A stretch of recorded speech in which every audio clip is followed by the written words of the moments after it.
Okay, can we rewatch the opening real quick? Yes.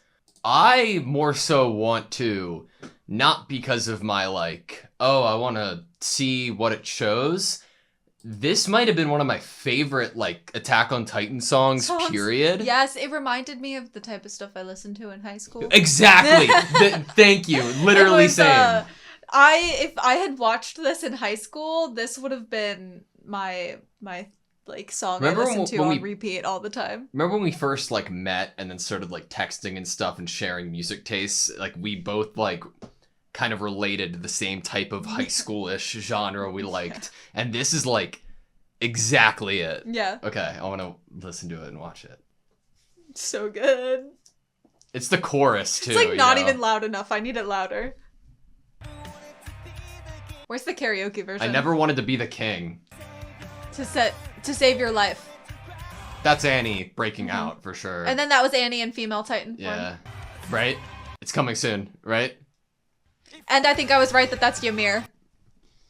Whoever it was the same girl that Zeke saw. Uh-huh. Oh, and they show us this shot that makes me want to cry.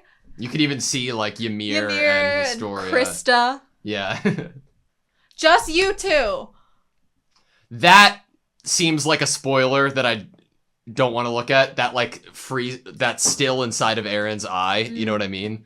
It looked like colossal titans and then something above it. Every episode, obviously, we're going to be watching this again and again and again. We're going to maybe understand more and focus on more each time. The song, I loved it. So good. Okay, anyway, that was Attack on Titan, Season 4, Episode 17. It was. That's what it was. Before we got this monster of an episode, you had written down something in your notes that you wanted to talk about after last episode. I couldn't sleep. Which is a common occurrence, I would say, probably for either of us. Mm-hmm. We both experience this quite often. I think it was 4 a.m, something like that. Couldn't sleep. And obviously, what am I doing? I'm thinking about Attack on Titan. Like everybody. Like everybody does. And I haven't really reread this necessarily. I thought it'd be more fun if I just read my 4 a.m. insomniac thoughts. 4 a.m. thoughts. So it might not be as articulate or coherent as I normally would like to be. Okay. I had to take a big swallow before I read it. Intending to do bad and doing bad. Intending to do bad but doing good. Intending to do good but doing bad. Intending to be neutral and doing bad.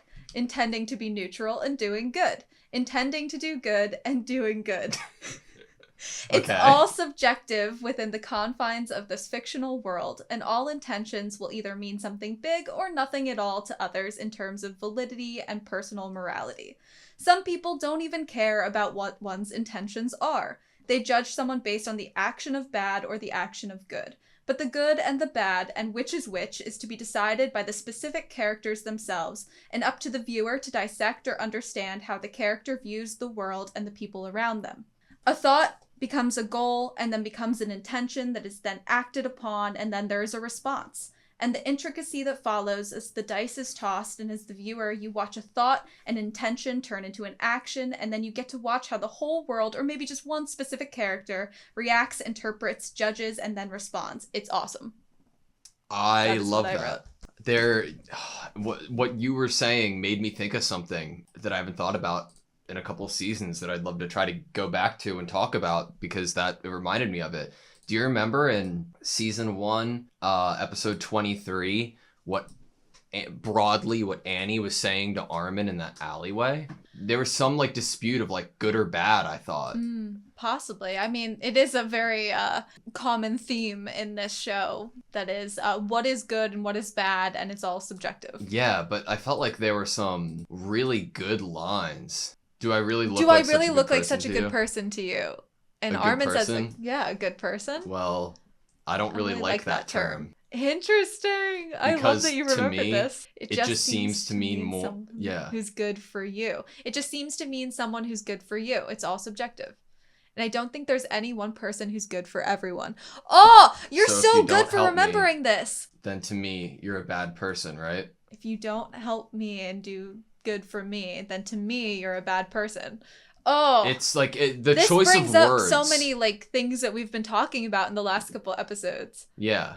And it's kind of fucked up that he was having this conversation, and obviously we know the outcome of it.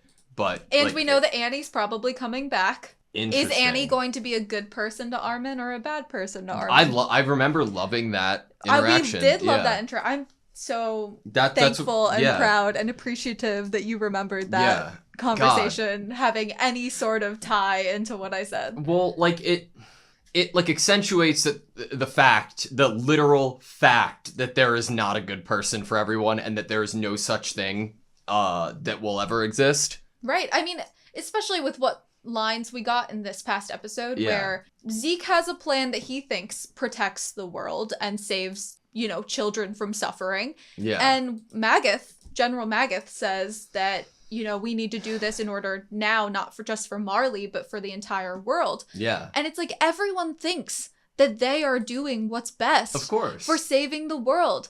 Everyone thinks that. And if you think about that on a one-dimensional level, like it's very cool and great, but it's so believable because we've had intentions and character development and growth and learning new information over the past 4 seasons that has led each argument and point of view to have something that we could try to grab onto to see why that this person would think that that's the best option. And that's what makes the story so compelling. What in their life, their experience, nature versus nurture, what has made them into the person they are, and why do they think the way they do?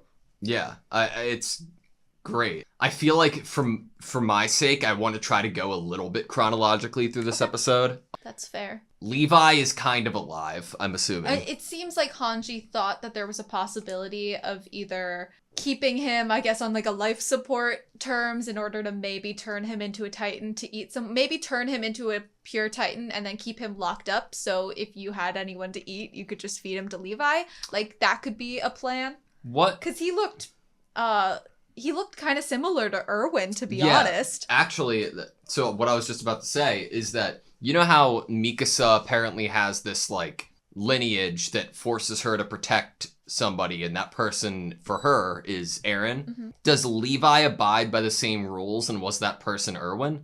Because if so, Levi broke that fucking shit and sent him right to Orangutan's rock-throwing face. Well, I believe that the only reason Mikasa has that is because Eren has the founding Titan. Really? Yes, I believe that's what Eren was saying. That makes sense. Gotcha. And I think that's why Mikasa believed it was because she loved Eren. Yeah. And cared for him so strongly. But she didn't always he didn't always have the founding Titan like while they've known each other. Right. So, in that original childhood memory, why does Mikasa I think the thing is I know you want to go in chronological order, but you did ask a question, so I'm going to answer with some evidence from this episode. Armin is trying to argue to Mikasa that Eren was lying to her in terms of like, Mikasa, you only do things for me and your power only comes out because I have the founding Titan. And Mikasa says, well, he said the headaches thing. Yeah, how do you lie to someone? You say a truth. Yeah, well, yes, we've been over that. That's the most believable truth. So you can't really just believe him because he knew you had headaches. Like, what girl doesn't have headaches, Operating under the belief that he is telling the truth and what he said was true, then it would a little bit contradict the fact of Mikasa doing something like that and protecting Eren because he has the founding Titan powers. Because the first time that she ever did it, the first time that she broke, Eren didn't have the founding Titan powers, and that was when she first defended Eren and snapped. And I think that maybe you could make the argument, if we're going by the standard of Eren telling the truth, that maybe in some roundabout way he has always had the founding Titan power because the paths all intersect, and since he has it now, he could potentially have had it as a kid if that's the route the story goes. But agreed, and we'll get there a little later on, about there being a lie that was based in truth to make the lie more believable, because that is definitely a theme that's been apparent the past few episodes, and I think that there is a lot of credence to that theory through Armin's face in particular once we get there. I know it's kind of early to say, like, I guess how I feel in terms of what are Eren's goals, But I believe that opening has definitely, like, given me a path that I felt I didn't have enough evidence to go down yet. And now that opening kind of, the song specifically gave, I guess, credence to whatever evidence I did have or whatever feelings I did have to go the route that I am now currently going in terms of, like, what are Aaron's kind of true motivations. So let's talk about that, Aaron's true motivations, right after this bit, because it's the next thing chronologically, the opening. So right before the opening, we have Zeke's interaction with Flock. Yes. And Flock is asking, he's doing a really good job just, like, looking Zeke in the eyes. Well, and we saw Zeke's ass. That was pretty nice. But Zeke has this, like, look in his eyes. It's very similar to Aaron's eyes, to be completely honest with you. It reminded me, though, of, like, when the founding Titan, like, you know, those eyes where they, like, it seems like they're not even looking at you. Yeah. That's exactly what, like, Yuri's eyes almost. So I wonder if that was, like, an intersection there of the paths, because it does it's immediately preceded by the, you know, memory? For that pathway vision that he had of being in there and being almost cared for in that way, is that because he has royal blood that he would get that treatment from what I am going to assume was the original Ymir? So let's try to figure it out. We see somebody who is blonde and has a headband who is not Annie. I retract my statements and theories from last episode, so apologies. There is a strange girl building my body out of soil that looks like sand, to be fair. And it seemed like she was almost like piecing it back together or making it from its broken self using water and sand to maybe like make like mud, right? I was in some strange place watching it happen. Very similar, if not the same place that Ymir was at, right? I don't know if that means Ymir was put back together. I don't know if that, like, in the same way. I don't know if this is, like, a very special thing that, since it could be the first Ymir, right, the Ymir, that she is able to use and control the full ability of the Titans, so she was able to have an effect of that other Titan we saw that put Zeke in its body and, like, try to rejuvenate Zeke more. I mean, in a weird terms, it's like returning back to the mother or something. I believe that one Titan was the only female too, in terms of like the people that were watching Zeke with Levi. So interesting that that's the one, I believe. I mean, I could be totally wrong, but it's like it has to be the first Ymir to me for there to be someone else that it like basically lives within this path narratively.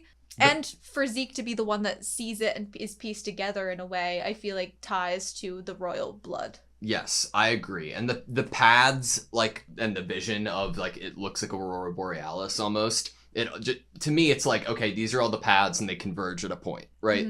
And if this is Ymir, which I think we're going to assume it is her rebuilding and putting back together Zeke, is that an image that always happens to people, but Zeke was able to remember it because he has royal blood? Was it Ymir still having some consciousness and deciding that she wants to help Zeke to further like a mission in particular? Like why are we seeing this? Why did Zeke see this? It could be a fun route to go where he wants to get rid of children, but to Ymir, they would all be her children in a way, especially the ones of royal blood. So it could be a fun route to go down if you thought of it from like a "you are my child" standpoint. I think that it could have, I don't honestly, maybe it's purely just that he has royal blood that he was able to have this experience seeing her like that. He's been hurt before, probably not to this extent, but probably not to this extent. And there was also the visual of being put inside another Titan. It's interesting because which I don't know if it was purely like a protect my body while I heal. Like it could have been more than that we don't. I mean, Zeke's the character that knows more about Titans than any other character that's currently like alive and telling us anything on the show. And I don't know if he's shared everything with Aaron, but also Aaron's not spitting facts at us all the time. Do you think Aaron did this? Do you think Aaron was the person who like could somehow sense that Zeke was hurt and he needs Zeke, so he used the Founding Titan's power to like intersect or connect and like help him recover? I mean, it's always a possibility, but then I also would go to the territory of Eren doesn't have full control over the powers. That's and right. You're very right. I think at the moment, as a viewer, we don't truly know exactly how much control Eren has and what he could actually accomplish on his own. Yeah, without we're still waiting, I think, to see if what there's anything. If he can do everything by himself or how close he could get without someone of royal blood. We've been told multiple times he can't do anything in regards to the using or utilizing the power of the founding titan unless he is touching a titan or somebody with royal blood in that sense. But we have gotten a lot of context clues or kind of foreshadowing that either that is going to inevitably happen, that he does come in contact with someone royal, or he doesn't need to, because we had Gabby telling the Marleyans about the fact that you need the founding titan and royal blood together, and we have, I don't know, Armin saying to everyone that, you know, Eren still has the founding titan, it's his.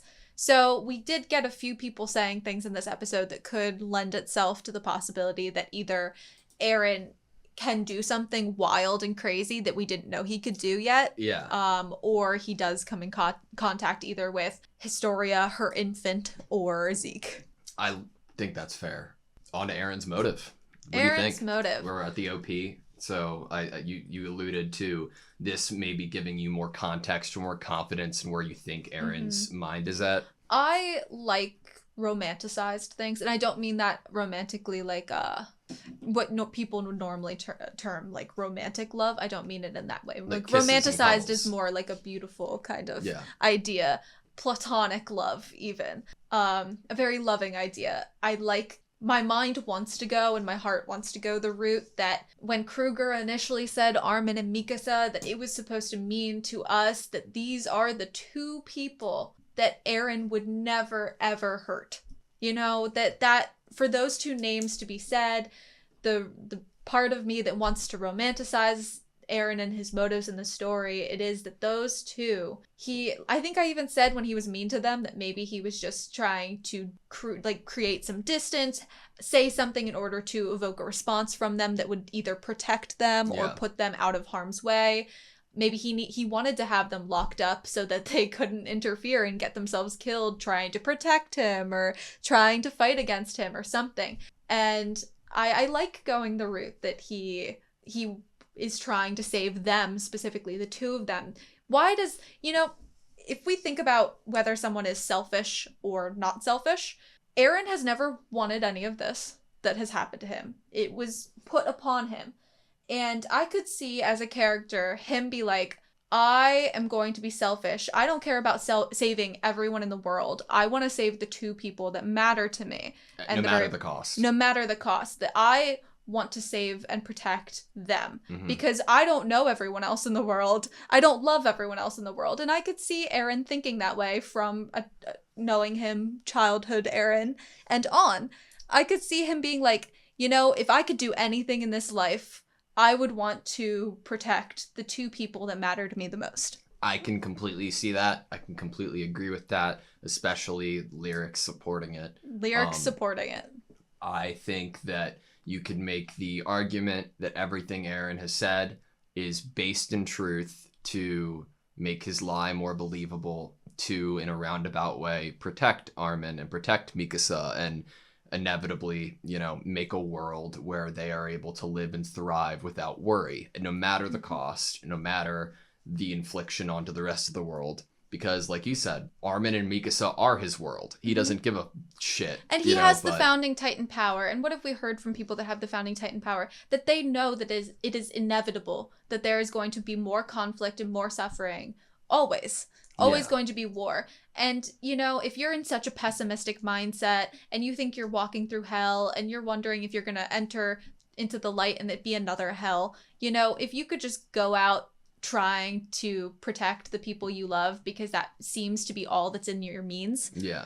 And that's what's most important to you. And you will have no regrets because you protected the person. I mean, Levi did say to Eren, like, do things to make sure that you do not have regrets.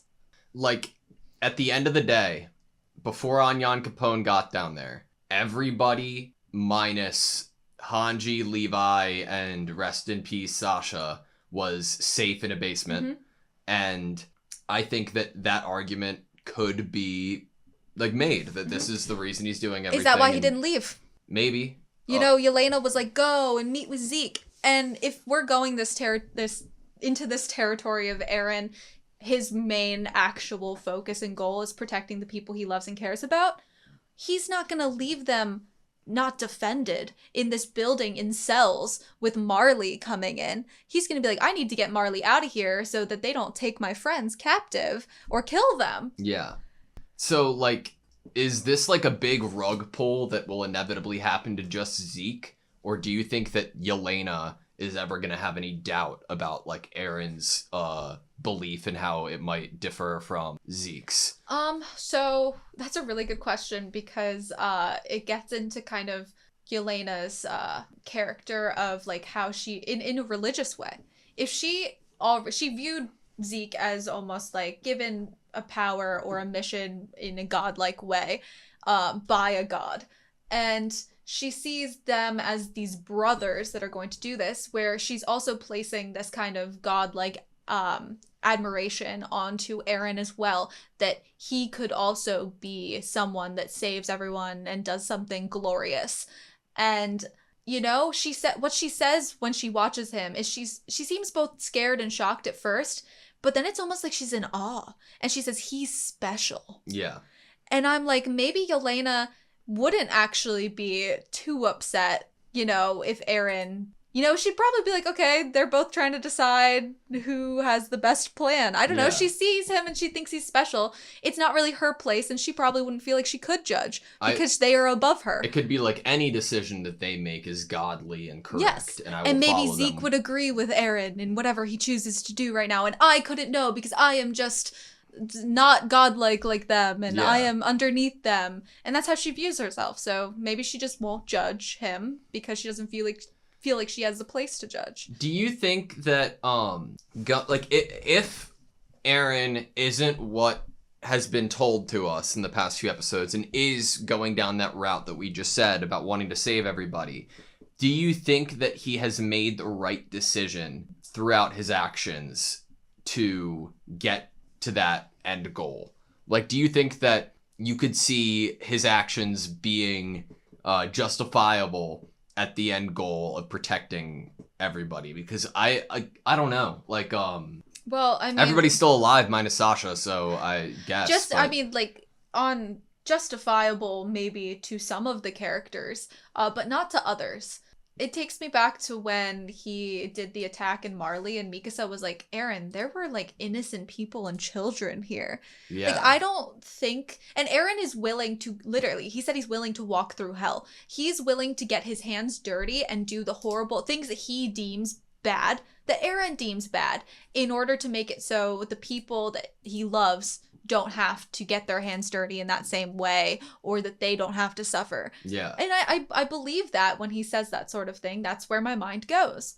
Like, also, I think it's important to bring up, like, within saving friends and stuff. We've talked about this, like, the past 5 episodes.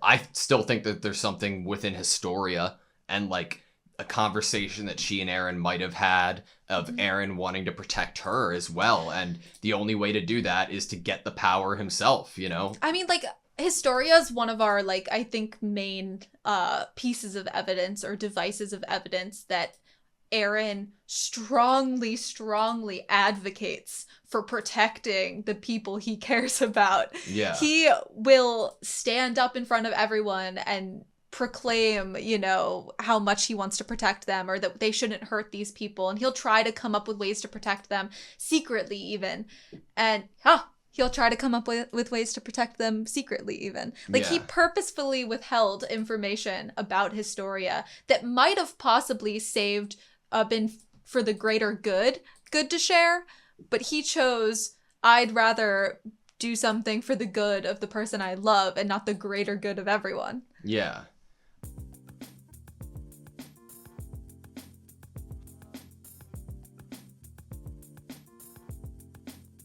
He will stand up in front of everyone and proclaim, you know, proclaim, you know,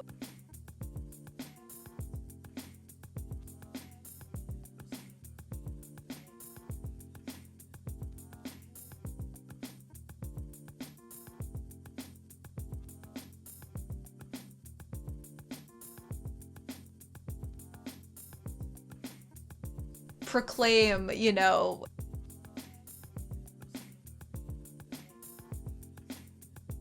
proclaim, you know,